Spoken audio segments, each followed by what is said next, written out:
ರಾಜಿ, ಆ ಶೌರ್ಯ ಅವ್ರ ಅಪ್ಪ ಅಮ್ಮ ಈ ಮದ್ವೆ ಬೇಡ ಅಂತ ಕೋಪ ಮಾಡ್ಕೊಂಡು ಹೋದ್ಮೇಲೆ ನಿನ್ ಜೀವನ ಏನಾಗುತ್ತೋ ಅಂತ ಯೋಚನೆ ಮಾಡ್ತಿದ್ದೆ.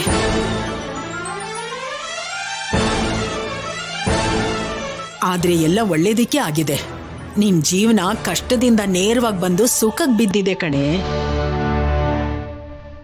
ಹೌದು ರಾಜಿ, ಸೀನು ನಿನ್ನ ಮದ್ವೆ ಮಾಡ್ಕೊಳಕ್ ಒಪ್ಕೊಂಡಿದ್ದಾನೆ.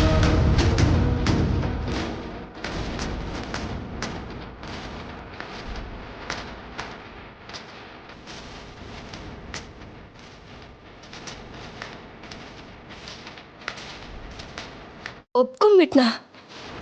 ಹೌದು ರಾಜಿ.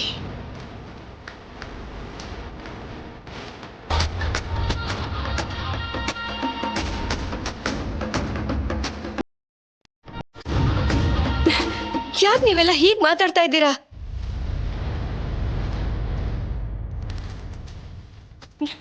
ಇವಾಗ ನನ್ಗೆ ಮದ್ವೆ ಬೇಡ ಅಂದ್ರೆ ಕೇಳ್ತಿಲ್ವಲ್ಲ?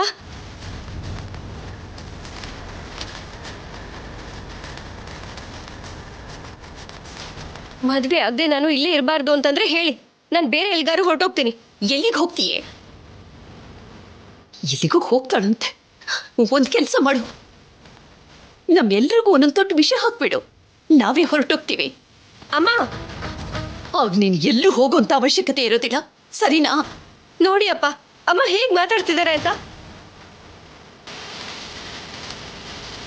ನೀನ್ ಹೀಗ್ ಮಾತಾಡೋದಕ್ಕೆ ಕಾರಣ ಇರೋ ಹಾಗೇನೆ ಈಗ ನಿಮ್ಮಮ್ಮ ಮಾತಾಡಿದ್ರಲ್ಲೂ ಒಂದು ಅರ್ಥ ಇದೆಯಮ್ಮ. ಅಪ್ಪ, ನೀನ್ ಹೇಳ್ದೆ ಅಂತ ತಾನೆ ಶೌರ್ಯನ್ ಜೊತೆ ನಿನ್ ಮದ್ವೆಗೆ ಒಪ್ಕೊಂಡಿದ್ದು. ನಿನ್ ಮಾತನ್ ಕೇಳ್ತಾನೆ ಮನೆ ಅಳಿಯನ್ ವಿಷಯದ ಬಗ್ಗೆ ಮಾತಾಡಿದ್ದು. ಆದ್ರೆ ಈಗ ಅವ್ರ ಸಂಬಂಧನೇ ಬೇಡ ಅಂತ ಹೋಗ್ಬಿಟ್ರಲ್ಲ.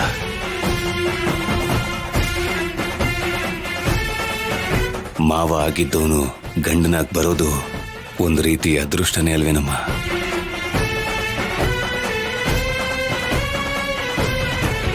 ನೀನ್ ಪ್ರೀತಿಸೋ ವ್ಯಕ್ತಿ ದೂರ ಆದ್ರೂ ಕೂಡ ನಿನ್ನನ್ ಪ್ರೀತಿಸೋ ವ್ಯಕ್ತಿ ನಿನ್ ಜೀವನಕ್ಕೆ ಬರ್ತಾ ಇರೋದು ನಮಗೂ ಕೂಡ ತುಂಬಾ ಸಂತೋಷನಮ್ಮ.